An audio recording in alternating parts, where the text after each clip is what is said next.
Welcome everyone to the Standing Lounge. I'm Stevie B. Picture this.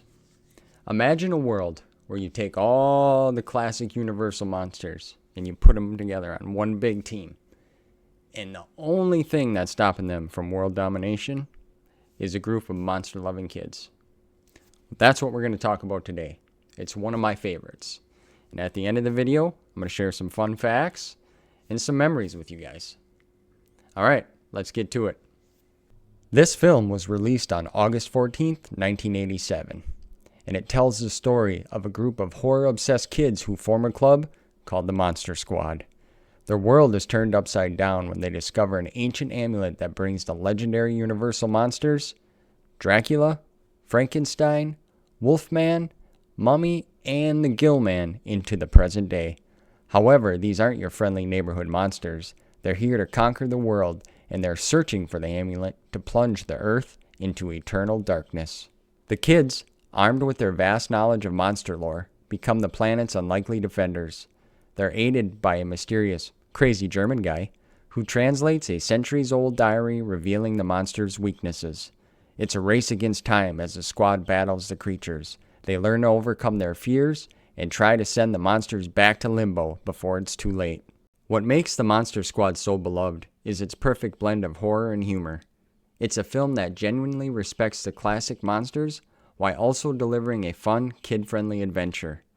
The movie explores themes of friendship, courage, and the importance of facing your fears. Despite being a family-friendly horror film, The Monster Squad does feature some spooky moments, such as Dracula's menacing presence and eerie transformations.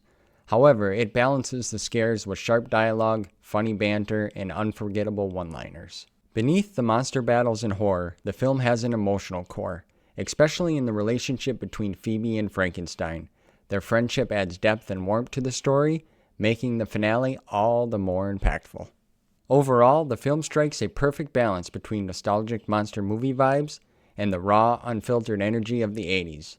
It's a film that understands what it's like to be a kid, believe in monsters, and to fight for what's right. Now, this movie is a classic in my opinion, and it's interesting to learn while I'm going through these about the movies I enjoyed watching as a kid. A lot of them didn't do so well at the box office, but later on through home video is when they finally got the recognition they deserved. I mean, let's face it, this movie has got action, adventure, the whole story is engaging, the monsters. I mean, these monster costumes, they did a phenomenal job on.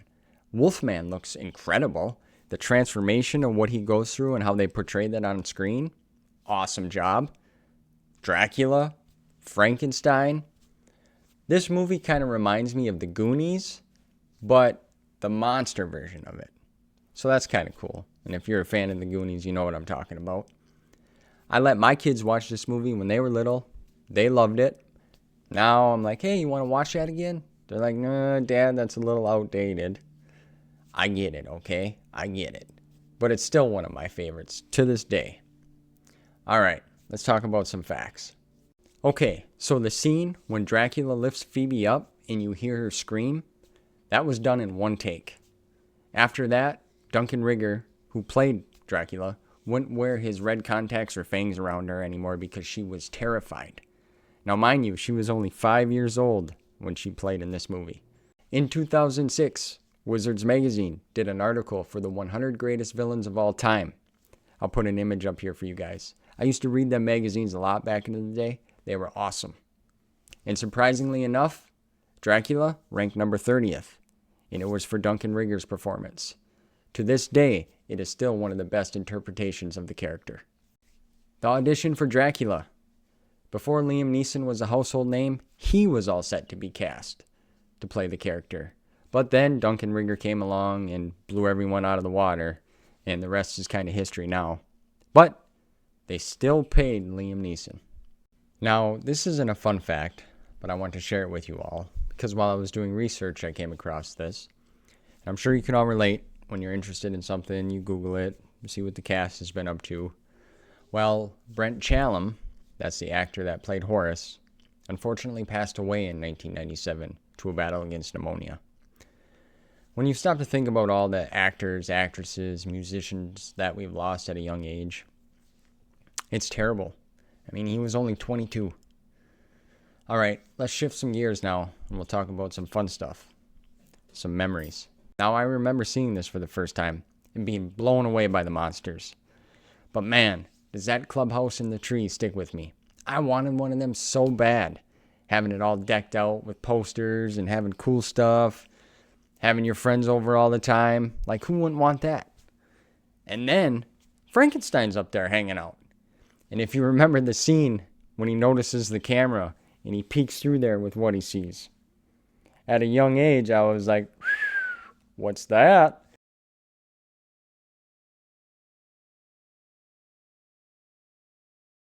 Focus. But man, that was so funny. My favorite character, of course, has to be Rudy. I mean, he's all decked out. He's got that leather jacket with them cool shades. Comes rolling up on that sweet BMX bike.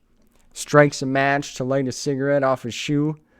I'm like, this dude is badass. And then he sticks up for Horace. EJ, see, you met my friend Horace. Rudy, Shh. You okay? You dropped your candy bar, EJ. It's his. It's yours now. Rudy, I'm not gonna sit Eat here up. and eat it. And we'll call it a day. Like, you eat it, EJ. Like, that scene is epic to me. My grandparents. Now, my grandma still says that to me sometimes when she talks about this movie with Horace. When he, my name is Horace. They used to laugh so hard at that part, man. Oh, I remember those days. That was so fun. Most of the time when I would watch this movie, and now I'm sure you can all relate to this, if you were in the late 80s, early 90s as a kid, you get sick, you have to stay home from school, right? What's the fix-all thing that every kid had back then? You got the couch bed with the blankets all stacked up on the couch, a can of Campbell's chicken noodle soup, and Sprite and 7-Up. So every time that I was under the weather or had a cold or had to stay home, I would get that, and then I'd get to watch movies, and this is one that I would watch because it was so fun. There's just so many good things about this movie that it's just enjoyable to watch. Take him in the Nards! Take him in the Nards! He doesn't have Nards! Do it! Wolfman's got Nards! All right, that's enough of my stories for now. I just wanted to share a few with you guys. If you've seen this movie, let me know. Drop a comment. I'd be interested in knowing what your favorite monster is or what your favorite line from the movie was. Again, thanks for hanging out in the lounge. It means a lot. And remember, everyone is welcome here. I'm in the goddamn club, aren't I?